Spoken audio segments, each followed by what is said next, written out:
Hi friends, మీ చూసిన channel Venky world exam guys. మీకు ముందు వీడియోలో అయితే ఆంధ్ర యూనివర్సిటీ డిస్టెన్స్ ఎడ్యుకేషన్లో ఒరిజినల్ డిగ్రీకి సంబంధించిన డాక్యుమెంట్స్ ఏవేవి కావాలి, ఏవే జిరాక్స్లు ఉండాలి, దానికి సంబంధించి వీడియోతో చేశాను. మీరు ఒకసారి చూడండి, ఎవరైతే చూడలేదో మీరు అవి తీసుకువెళ్తే మీరు ఎటువంటి ఇబ్బంది అయితే పడాల్సిన లేదు. ఫ్రెండ్స్, ఈరోజు అయితే మీకు టీసీకి ఏవేవి కావాలో డిస్టెన్స్ ఎడ్యుకేషన్ ఆంధ్ర యూనివర్సిటీలో మీకైతే ఒకసారి వీడియో చూడండి. మీకైతే టీసీ ట్రాన్స్ఫర్ సర్టిఫికేట్ కోసం అయితే ఒరిజినల్ కాపీ అయితే అవసరం లేదు, కానీ డూప్లికేట్ కాపీ కావాలనుకుంటే మీకు FIR copy and notary next 500 plus 100 అయితే ఉంది ఎవ్రీ బిలేటెడ్ ఇయర్కి. మీరు నోటరీ నెక్స్ట్ ఎఫ్ఐఆర్ కాపీతో పాటు 500 అయితే ఫీ అయితే ఉంటుంది. 100 రూపీస్ దేనికంటే మీరు ట్రాన్స్ఫర్ సర్టిఫికేట్ తీసుకోవడానికి లేట్ అయ్యే కొద్ది అయితే 100 రూపీస్ అయితే ఛార్జ్ అయితే అవుతుంది ఇయర్లీ.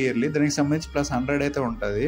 నెక్స్ట్ ఎక్కడైతే మీకు కావాల్సిన డాక్యుమెంట్స్ మీకు టీసీ కావాలనుకుంటే కావాల్సిన డాక్యుమెంట్స్ అయితే SSC next ID card xerox copy should be enclosed అయితే ఇక్కడ ఇచ్చారు. మీకు ఎస్ఎస్సికి సంబంధించి జిరాక్స్ నెక్స్ట్ మీకు ఇచ్చిన ఐడి కార్డ్ జిరాక్స్ కూడా అయితే జిరాక్స్ చేసి ఉంటుంది. నెక్స్ట్ ఇక్కడ ఈ certificate self address envelope cover compulsory enclose. మీరు సర్టిఫికేట్ తీసుకుంటే ఒక కవర్ ఎన్వలప్ కవర్ ఉంటుంది కదా, దాని మీద మీ చిరునామా ఏదైతే ఉంటుందో మీకు సంబంధించింది ఆ చిరునామా మీద కంపల్సరీగా అయితే ఉండాలని చెప్పేసి అయితే ఎక్కడైతే ఇచ్చాడో ఎన్వలప్ కవర్ మీద. ఇది ఫ్రెండ్స్ మరి వీడియో. ఈ వీడియో నచ్చితే మాత్రం లైక్, షేర్, సబ్స్క్రైబ్ చేయండి.